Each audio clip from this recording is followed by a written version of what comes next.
Like if you found the video valuable. The disappearance on Whitmore Lane. No one ever figured out what happened to Clara Mendez. She vanished on a rainy Thursday afternoon, 2 blocks from her house on Whitmore Lane. There were no witnesses, no signs of struggle, just her umbrella, open and perfectly upright, left in the middle of the footpath. The case went cold within weeks.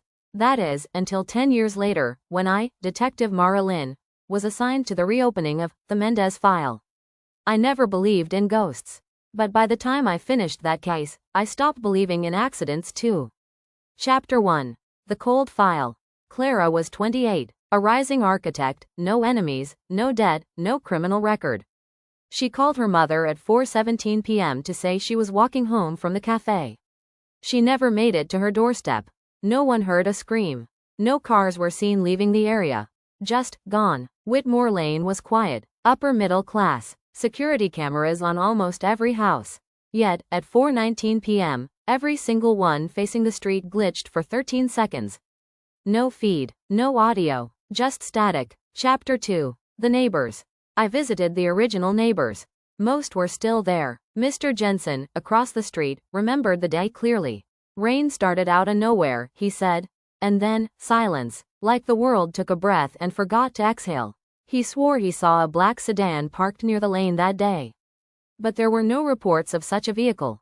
No tire tracks, nothing. Then I met Mrs. Lang, an elderly widow 2 houses down. She came back, you know, she whispered. Clara, just a week later, knocked on my door, only it wasn't really her.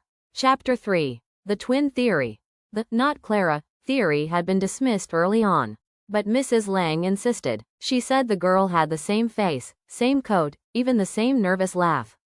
But her eyes were wrong, she said. Empty, like she wasn't looking at me, but through me.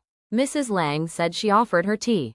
Clara declined, walked away without saying goodbye. Never seen again. Odd detail. The umbrella left behind at the scene was not Clara's. Her roommate swore Clara carried a red floral umbrella. The one found was plain black. No fingerprints, not even Clara's. Chapter 4. The Missing Architect. Digging deeper, I found something off in Clara's last project files.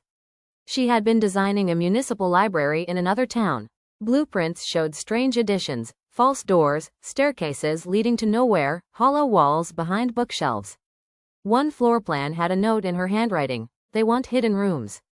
Said it's for archival purposes. But something feels wrong. The firm she worked for claimed no knowledge of the changes. Her supervisor denied authorizing them. But the file was real. Metadata showed she edited it 3 days before vanishing. Chapter 5. The Sedan. I pulled traffic logs from nearby intersections, city cams, parking structures. And there it was, a black BMW, license plate partially obscured, entering Whitmore Lane at 4:16 p.m. No record of it ever leaving. None of the traffic cams caught it again. But when I enhanced the image, I saw something chilling. In the backseat was a figure that looked just like Clara. Blank expression, eyes straight ahead. The photo was timestamped 3 minutes after she had supposedly disappeared. Chapter 6. Her roommate. I revisited Clara's old roommate, Liza. She was skittish, said she moved cities right after Clara disappeared. It wasn't just her being gone, she explained. Weird stuff happened in that house. The mirrors would fog up with words. Open the wall. Lights flickered when I said her name. Liza said Clara had become paranoid the week before she vanished. Talking about being watched, hearing voices through the vents. She told me, if I disappear, don't let them build that library. I thought she was joking. Chapter 7. The Basement. The house Clara once lived in had been vacant for years. I pulled a warrant. It didn't take long to find the hidden latch in the pantry, leading to a narrow staircase beneath the foundation. In the basement, lit by flashlight, I found a series of sketches taped to the walls. All of the same woman, Clara, but with missing faces, scratched out eyes, or mirror images that didn't quite match. At the far wall, a locked iron cabinet. Inside was a tape recorder. I played it. The recording. If you're hearing this, they found me. Or what's left of me. Clara's voice. Calm, but trembling. It's not human. It wears you, learns you, and then you're erased. They started with my project. Then my mirror. I thought I was safe when I burned the plans. But it already knew me. Already made a copy. A pause. I don't know what they are. Only that when the rain comes, that's when they take. Check the drain. The tape ended. Final discovery. Behind the cabinet, a rusted floor drain was hidden beneath a loose panel. We opened it. Inside were bones. Dozens. Some decades old. One had a bracelet still attached. Engraved.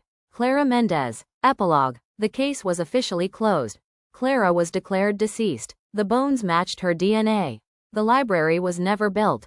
The land was seized and sold. But sometimes, during late shifts, I still watch the Whitmore Lane footage. And in the looped camera feed, for 13 seconds of static, you can almost make out a figure wearing Clara's coat, smiling at the lens.